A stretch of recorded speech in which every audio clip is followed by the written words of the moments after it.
Hi, thanks for watching our wood burner restoration. This is an Atlanta Stoveworks model number 26. I believe these are pretty popular. They're back from 1970 and they're cast iron. We are doing a renovation for our outdoor patio. This stove required a lot of wire brushing, so we did it manually as well as by drill. I found that at Lowe's they had a really good pack of a wire brush set. It's by Norton, and basically it had six different types of brushes. It was an assorted six pack, and it was pretty inexpensive. I think I paid like $15 for it.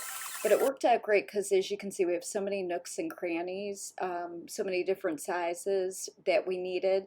So we had a variety of handheld brushes as well as the wire wheel for the drill. This was a weekend warrior project that my daughters and I did. We basically took off the glass drawers.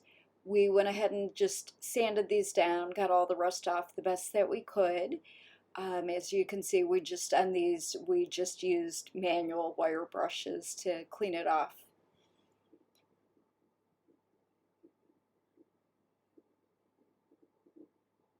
I would recommend wearing a mask as well as goggles when you're doing this project. This project can get pretty messy. By the end, we were covered in black soot. So again, just for breathing and for your eye protection, I highly recommend it. You can see my one daughter is trying to get through kind of a quilt work pattern, and we were just trying to get the worst of the rust off. This could have probably gone for a whole weekend in itself. It was really a challenge to get in all these little nooks and crannies, but we did the best that we could with it, and I'm pleased with the way it turns out once we put the stove polish on it. So again, we're using stove polish. We happen to use Imperial. If you see on the left side, you'll see where it's applied, and the right side doesn't have it yet. That's just wire brushed on that side. It's just like putting on shoe polish. You're going to rub it on, you're going to leave it on for about 15-20 minutes, and then you're going to take another rag and wipe it off. Now, I went ahead and I did the inside of this just because that's the kind of person I am. I like to have it everything matching and looking good. My husband felt it didn't need to be done, but I think it just came out better. It looks nice. I don't know how long it'll hold up, but we'll see. So it's not something I would mind doing again once we need to put another coat of the stove polish on. So again, you're just putting it on. We went through about 1.5 tubs of these just because, again, this had been sitting in our garage for probably 10 years or so. So it really just was in bad need of some attention. So we did the doors. As you can see, again, just take a rag. We make sure you're wearing gloves because this stuff is messy and it will get all over you if you don't watch out with that.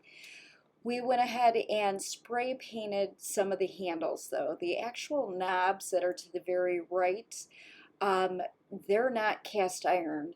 So we just went ahead and I took a high heat spray paint and used that. Now my husband put on the doors for us. Again, if you're a woman doing this project, you could do that by yourself. It's not that it's hard. There are glass in the doors. I just felt a little more confident having him do it. When we were doing the polishing, we did remove the glass. It's real simple. It's just got screws on it and a screen that goes in front of the glass. It's real simple to take out and put back in place. You're going to see that there's some areas that are really a little bit harder to get into. So I'm taking a Q-tip and I'm just putting it in the black polish to try to get in these smaller, more detailed areas. I don't know that they're real noticeable, but I noticed them. We did a burn outside, and I wanted to do our first burn because a lot of people said that when you use stove polish that it gives off a lot of smoke. And while there was a little smoke and we did have a smell to it, it wasn't anything horrible. But again, we're going to be using this outside. So if you're going to do this and use the stove polish inside and you have the ability to take it outside on the first burn, I would recommend it. It did smoke a little bit, but it wasn't anything that you couldn't live with. So this is it now on our back deck or back patio where we're going to keep it. It just seems to work out really good. We put two 2-foot sections of stovepipe on, and we have a Spark Arrestor cap on the top. So again, this was a great project for a weekend warrior, and I hope this inspires you to do the same sort of project if you're thinking about it. So good luck to everybody, and thank you for watching.